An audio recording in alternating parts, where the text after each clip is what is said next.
Hola, ¿cómo están? Bueno, yo me llamo Hals y vamos a hablar sobre el Spathiphyllum, el espatifilo, el lirio de paz, la cuna de Moisés. Es una planta que se destaca demasiado por esta flor muy parecido a los, a las calas. De hecho, muchas veces hay gente que le dice que es una cala, pero realmente no, la hoja nada que ver, totalmente nada que ver. Y bueno, estas hojas, esta es un Spathiphyllum sensation, estas hojas gigantes, hay más, tipo realmente muy gigantes, como para que dimensionen. Son muy, muy grandes. Hay otro que se llama Walisi, si no me equivoco. No sé cómo pronunciarlo, pero siempre les dejo fotitos acá. Que es un poco más chiquito. Hay un montón. Hay una que es re linda, que es de una hoja más clarita, con puntitos blancos, creo. No me acuerdo. Pero siempre les voy a dejar las fotitos que encuentre por acá. Es una planta súper tropical. Creo que la voy a poner acá, que es más cómodo. Es la planta más tropical que tengo en mis plantas de todas. Es la más tropical que tengo porque le encanta demasiado la humedad, le encanta mucho, mucho el agua. O sea, realmente es una planta que justamente cuando nosotros vemos estudiando un poco de dónde viene también, vamos viendo los cuidados que necesita, ¿no? Y vamos empezando la ubicación. Eso es una planta súper, súper de interior. Si ustedes la quieren tener afuera, que es un lugar donde no le dé el sol de la tarde ni del mediodía, si les va a dar el sol que sea de la mañana y que esté rodeada de muchas plantas, como vive en su hábitat natural, ¿no? Rodeada de muchas plantas, abajo de los árboles, o sea, una planta muy amazónica, o sea, realmente le encanta la humedad y cuando nosotros tenemos muchas plantas juntas, hay mucha humedad entre ellas. Entonces eso les viene súper, súper bien a esta plantita. Si no, cerca de una ventana va también súper bien. Necesita mucha luz muy brillante. En mi caso, la tengo, o sea, acá está mi ventana y un poquito más para allá está la planta, o sea, está muy cerca de la ventana. Le da un poquito el sol de la mañana, pero si ustedes tienen una ventana más grande o tienen más de una ventana o les entra mucha, mucha luz, realmente no es necesario. A mí me da un poquito del sol directo a esta planta, de la mañana, recién empezando la mañana, ya después no le da y está totalmente genial esta planta. No necesita sol directo. Si tiene sol directo pueden pasar algunas cosas, a ver si les puedo mostrar esta hoja. Pueden pasar cosas muy feas que no queremos que les pasen a nuestras plantas. No sé si ven, creo que esta es la que más se puede llegar a notar. Se le seca mucho. Es una planta que es muy normal que tenga las puntitas secas. Mi caso no es, salvo esta que tengo por acá, ahí sí, no sé si logran verla, que está sequita en la punta, pero mi caso no es porque está rodeada de muchas plantas. Realmente yo vivo en Buenos Aires y hay humedad de por sí, igual adentro de tu casa siempre es otro ambiente totalmente distinto, ¿no? Pero bueno, es una plantita que le gusta la luz y le gusta mucho la humedad. Si la tienen cerquita de otras plantas, genial. Si no, y ustedes ven que tienen las puntas muy secas, no sirve rociar por arriba. Podrían ponerle un difusor cerca, no el difusor al lado, porque puede traer hongo. Entonces es como un poco, como un enrosque de cosas, ¿no? Pero realmente, si no tienen para poner otras plantas cerquita, no pasa nada. Cerca de una ventana va súper, súper genial. Respecto al sustrato de... No. Es imposible, es muy, muy gigante esta planta. Esta plantita necesita un sustrato muy rico en... Ay, me tapa la flor. Muy rico en materia orgánica. Aquí vamos con esto, no sé, fibra de coco, turba, tierra negra, no sé, hay un montón. Chif de pino, vamos a decir como lo más usado. Yo uso tierra negra. La tierra negra, que en realidad no uso tierra negra, compro tierra en el vivero y ya me viene y es una mezcla de turba, de fibra de coco, de tierra, de compost, que viene con estiércol, que es un abono orgánico. Hablamos en el anterior video sobre abonos y fertilizantes, súper, súper importante. Es como una tierra mejorada que viene con un montón de cosas. Yo a esta tierra le tengo que agregar más cosas, porque si yo agrego solo esa tierra, un masacote me va a quedar y la planta se me va a pudrir, o sea, es un desastre.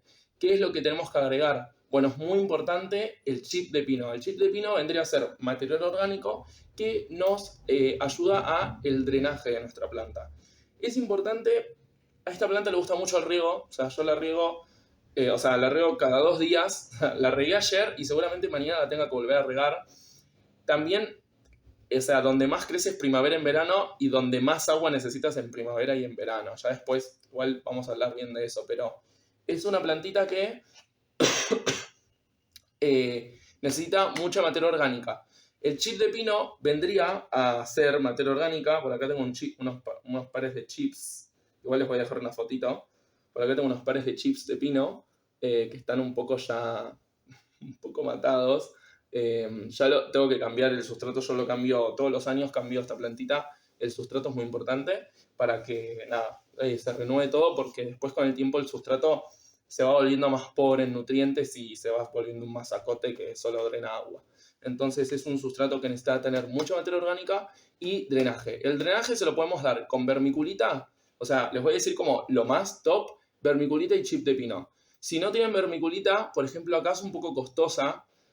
Sale 5.000 pesos, 4.000 pesos una bolsa de perlita, 7.000 una de vermiculita, ¿no? 5 y $7. O sea, es como muy grande la diferencia. O 9.000, es como muy grande la diferencia, vermiculita y perlita. No compro perlita, un poco rata quizás, pero realmente muy caro y yo uso a cantidad porque lo uso en todas las plantas. Entonces, no compro. Hay países en los que es al contrario. También para drenaje hay una que es cascarilla de arroz.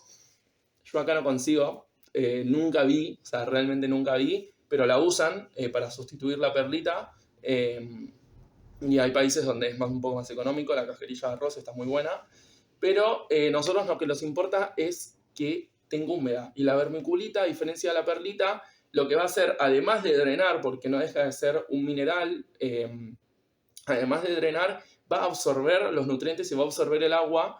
Vendrá como una esponjita, o sea, absorbe agua y el resto lo drena, ¿no? Entonces permite que haya huecos de aire en nuestro sustrato, pero al mismo tiempo va a absorber un poco el agua. A diferencia de la perlita, que simplemente va a hacer que airee más el sustrato, pierda un poco de forma, porque también el sustrato es como cuando es full perlita, no sé si alguna vez, la perlita no tiene mucha forma, no tiene estructura. Entonces, si nosotros ponemos mucha perlita, si no tenemos vermiculita, le tenemos que agregar siempre chip de pino. El chip de pino no deja de ser materia orgánica, y la materia orgánica nos da forma a nuestro sustrato, nos da estructura, es lo que le da el cuerpo a nuestro sustrato. Y además de eso, que con el tiempo se va a ir descomponiendo, porque no dejan de ser cortezas de pino, que se descompone, eso se llama palito descompuesto, también anterior video se lo mencioné, muy importante. Se va a ir descomponiendo, pero por mientras va a absorber toda el agua y la va a ir liberando y es como mucha humedad. O sea, imagínense que estamos hablando de chip de pino y hay plantas epífitas como las orquídeas o las bromelias que literal viven sobre los árboles, viven sobre esta corteza y súper acumuladora de humedad.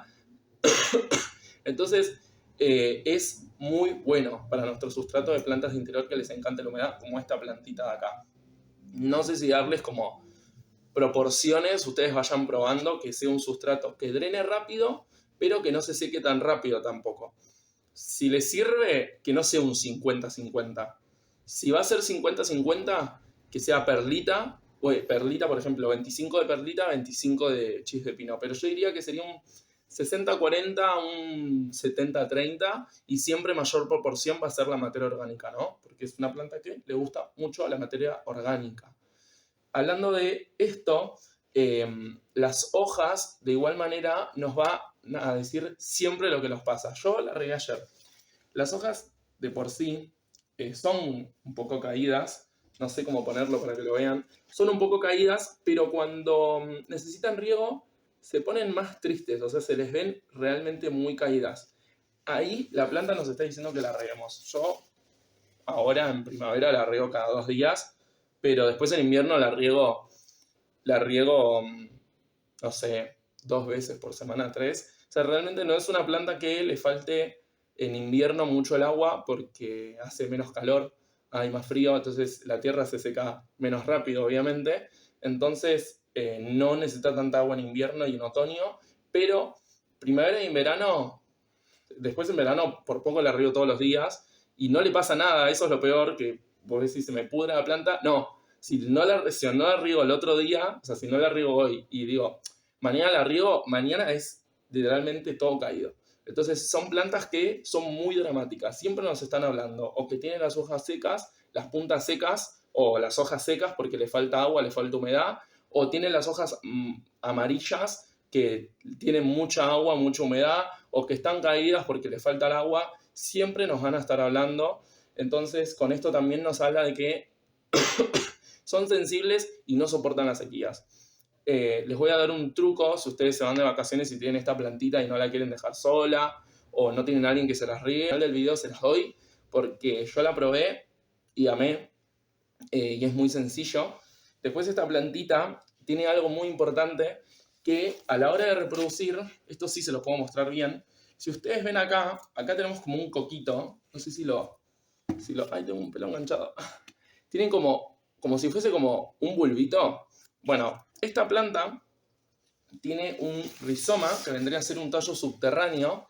Entonces, cuando nosotros vamos a reproducir una planta, por esqueje, nosotros cortamos el tallo entre hoja y hoja, entre nudo y nudo, y la plantamos. Bueno, esta planta no. Esta planta cuando la tenemos que reproducir es por reproducción, por división de mata, por división de hijuelos. O sea, realmente tenés que sacar la planta de la maceta, sacar un poco este cepellón, lo tenemos que liberar un poco. Si no tenemos un buen sustrato, no vamos a tener que hacer tanta fuerza si el sustrato está seco, porque no va a ser un masacote duro. Por eso es importante que haya chip de pino, que haya vermiculita, que haya perlita, que haya un poco de todo. Si ustedes son de pasarse con los riegos, pónganle perlita. Mezclen perlita con vermiculita, no pasa nada. Es mejor asegurar. Yo prefiero que esta planta se muera de sed a que se pase de agua. Obviamente siempre es mejor. Yo me suelo pasar de ríos, entonces siempre hago que sea muy drenante, lo cual hace que yo la riegue todos los días. Pero esta planta, si nosotros la queremos reproducir, tenemos que dividir los hijitos. No es una planta que podemos dividir así como así. Porque nosotros lo que tenemos acá no son tallos, o sea, lo que salen en las hojas, sino que es el pecíolo. El pecíolo es lo que conecta lo voy a poner por acá, el pecíolo es lo que conecta el tallo con la lámina, que vendría a ser la hoja. Les voy a mostrar mi paltita, siempre les muestro porque la tengo siempre al lado mío. Por ejemplo, nosotros acá vemos un tallo, esta hojita de acá les voy a mostrar. Nosotros acá vemos un tallo. No sé si van a lograr ver, pero bueno, acá tenemos yemitas, y nosotros cortamos, vamos a podar, son los puntitos que vemos. Si nosotros cortamos arriba el ápice, se van a activar las yemas, estas de acá, se van a ir activando. Se cayó la hoja, está media caída. Y van a salir nuevas hojas. Bueno, acá nosotros tenemos el pecíolo, que es lo que estaba conectado, y acá tenemos la hoja. Lo que tenemos acá es literalmente esto. O sea, solo tenemos esto a la vista. Lo que es el tallo está abajo, está en la tierra, es subterráneo. Entonces, nosotros tenemos que dividir por hijuelo, como, no sé, la aloe vera o, por ejemplo, la lengua de suegra, que son los ejemplos que más cercanos tengo, también se dividen así. También son suculentas, pero, por ejemplo, las suculentas normalmente cortás y plantás. Bueno, a la aloe vera, por ejemplo, es así, algunas especies, obviamente. Genérico. Después, en cuanto a la fertilización, que iba a agarrar el fertilizante y me olvidé, pero bueno, no importa. También les hablé en el anterior video si quieren saber el fertilizante que yo uso. Si ustedes quieren que florezca mucho, tienen que fertilizarla. Yo les recomiendo fertilizante triple 15. ¿Por qué? Porque le estamos propiciando todo lo que necesita para desarrollo foliar, para que sus raíces se desarrollen bien, para que pueda absorber todos los nutrientes necesarios y también para que produzca flor. En este caso son flores. Hay plantas que producen flor y fruto. Entonces también fertilizante triple 15, siempre. Nosotros no solo queremos que saque flores, ¿no? Aparte en el interior la flor es puramente decoración, porque no es como que va a entrar una abeja por mi ventana y va a... no, o sea, no va a pasar realmente. Si ustedes ven que su planta está un poco débil y saca flor, aunque les duela, les recomiendo que la corten porque la planta literalmente está hace, no sé, una semana tratando de sacar una hoja y tranquilamente si yo le corto esto, yo hubiese sacado la hoja hace bastante tiempo. Y esta flor está hace como una semana y media. Entonces, realmente si está débil, siempre la flor la cortan. Para todas las plantas de interior que les pase, siempre es así. No vamos a estar dando una alegría al hogar que saca flor constantemente. Obviamente, estamos hablando de plantas de este tipo. En cuanto a la fertilización, yo uso fertilizante sólido y si no fertilizo, que lo hago casi nunca, lo hice una vez sola, abono. Yo abono, el abono no pasa nada, pero igual que el fertilizante, lo pones en primavera, lo que pasa con el abono es que es de lenta descomposición, muy lenta descomposición. Pero pongo en inicios de primavera y a finales de verano. Si veo que la planta está media caiduchi, en invierno o en principios de invierno, a finales de otoño, también abonás. No pasa nada, el abono te podés pasar y no va a pasar nada. Con el fertilizante sí es muy importante. ¿Quieren saber cómo fertilizar? Videito anterior, muy, muy importante. Y si ustedes ven que siempre se les olvida regar o que ustedes ven que su plantita está muy caída o incluso se van de vacaciones, pueden hacer dos cosas. Maceta autorriego o pueden hacer lo que hago yo, porque la maceta de autorriego hay un millón de formas. Las tienen que hacer ustedes. Las macetas que vendan autorriego no funcionan. Que es por goteo. O sea, vos pones no sé, agarras una botella gigante y por la tapita le pones un cordón y el cordón ese lo metes adentro de tu maceta y ese cordoncito por goteo, no sé si es por goteo, pero bueno, básicamente va a ir absorbe el agua y la va a ir llevando a la planta y va absorbiendo un poco de humedad a la planta. Pero yo les doy algo un poco más efectivo y que me gusta mucho más y que es menos un lío, menos un quilombo. Van a agarrar una botellita, no tengo tampoco una botella a mano, pero es fácil. O sea, van a agarrar una botella y la tapita le hacen agujeritos, con lo que sea. O sea, le hacen agujeritos. Le pueden hacer muchos agujeritos chiquitos, según el tamaño de la planta, o un agujero grande en el medio. Agujero en la tapita. Llenan toda la botella de agua y lo que van a hacer es, literalmente, en la tierra, van a enterrar. Yo me acuerdo que enterré la tapita y la dejé ahí y me fui de vacaciones. Fui como una semana de vacaciones y la planta cuando volví tenía mucho miedo de que muera porque es una planta que le gusta mucho el riego y la verdad que me salió muy bien y lo hice con muchas plantas. O sea, lo hice con todas las plantas más dramáticas que podría haber, que tengo, lo hice. Obviamente siempre con miedo de que se me pudra, porque tranquilamente se me puede pudrir o se consume el agua muy rápido. ¿Cómo funciona justamente? Bueno, las gotitas, el agua va a ir bajando conforme la tierra se vaya secando. Lo que pasa es que yo les recomiendo que hagan agujeritos chiquitos porque lo que me pasó con esta planta es que hice un agujero muy grande en el centro, muy grande, por poco le saco la tapa, y cuando llegué, yo la tengo encima como de una alfombrita, la plantita, en una mesa, y cuando llegué estaba todo mojado. O sea, toda la alfombrita estaba mojada constantemente, justamente por eso, porque se me fue la mano. Si pueden hacer agujeritos chiquitos, mejor. Hay unas valvulitas igual, que no sé cómo se llaman, pero son como unas bolitas que tienen son de vidrio, que están muy buenas, unas burbujitas de autorriego, supongo que se llaman. Les encuentro la foto, se las pongo acá, que está muy buena, pero prefiero usar una botella. La botella, si tienen una botellita chiquita o lo que sea, realmente les sirve. Así que espero que les haya gustado. Si ustedes tienen alguna duda de esta plantita, algún problema o algo, me lo dejan en los comentarios. Y nos vemos en la próxima.